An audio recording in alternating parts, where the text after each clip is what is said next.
Drama serial एक भूल की आने वाली एपिसोड में आप देखने जा रहे हैं कि साहिल बतूल से पूछता है कि क्या हो गया है तुम्हें, तुम क्यों इतना परेशान रहने लगी हो। जब देखो तुम्हारी आंखों में आंसू होते हैं।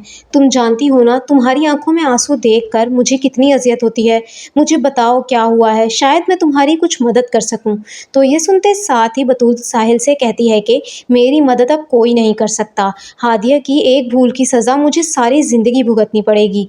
ये आंसू मेरा मुकद्दर बन चुके हैं, इन्हें देखने की अब आदत डाल लो। तो ये सुनते साथ ही साहिल कहता है कि हुआ क्या है, मुझे कुछ बताओ तो सही। क्या अब तक भी आशिर के शक दूर नहीं हुए? क्या उसे अभी भी हम दोनों पर शक है? पता नहीं कैसे उसका ये शक दूर होगा। काश मैं तुम्हारे लिए कुछ कर सकता। तो ये सुनते साथ ही बतूल कहती है कि आशिर जानबूझकर ये सब कर रहे हैं।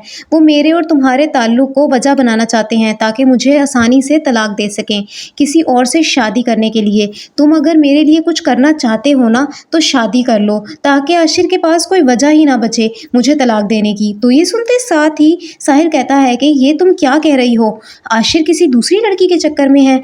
मैं तो उन्हें ऐसा नहीं समझता था। अगर वो किसी और को पसंद करते थे तो उन्होंने तुमसे शादी क्यों की? क्यों हम सबकी ज़िंदगियां मुश्किल बना दी? तो ये सुनते साथ ही बतूल कहती है कि इन बातों का अब कोई फ़ायदा नहीं है, जो होना था हो चुका है। मगर तुम अगर शादी कर लेते हो तो मेरा आने वाला कल आसान हो जाएगा। मैं नहीं चाहती आशिर मुझे तलाक दें और अम्मी अब्बू को एक बार फिर से लोग उन्हें तनकीद का निशाना बनाएं। तो ये सुनते साथ ही साहिल कहता है कि अगर आशिर फैसला कर चुका है दूसरी शादी का और तुम्हें तलाक देने का, तो मेरे शादी कर लेने से कुछ बदल नहीं जाएगा। तुम्हारे कहने के मुताबिक अगर वो सिर्फ एक वजह ढूंढ रहा है तलाक देने के लिए, तो मेरी शादी के बाद वो कोई और वजह ढूंढ सकते हैं।